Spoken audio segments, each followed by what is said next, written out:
namba mar Dominic no chando wa matin.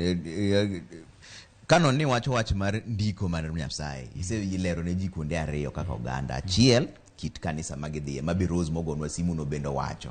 Mabi wabro donje wach mar Rose wacho ni samoro ka Jadolo kodhi dho kama gi doyalo gin gisiko maniyo tibadi malo ibro bedo millionaire ibro yudo mtoka kiango mano kuro en puonj mar meu kata mar mwandu, lakini mokuongo ni wacho ni gik ma oganda onego ng'i.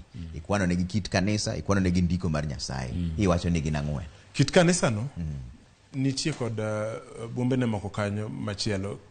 Nyaka wang'i ni to Jadolo gieki gi chomo kodwa kanye. Ka inie kanisa ma Jadolo wacho ni en kod teko mogamo malo maonge ng'at machielo manyalo chope, ma en kende ma en kod thuolo no endo.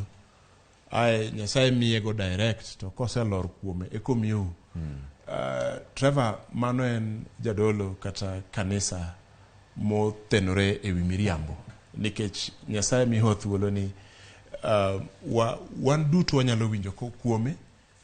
Ka ng'ato ting'o malo ni winjo kuoma to konego claim, nikech gima timore gi jogi ni koseidho malo koro oyuayo luoro kuome ma gimoro amora mowacho, gimoro amora motimo nyaka luoro mokinyal penji. Men nyaka dhiale Kristo nyaka bed kod thuolo mar penjo Jadolo gik moko kare, kendo mar kwero kendo tamruok gik moko kare, ka gisiro bende gik maber magitimo.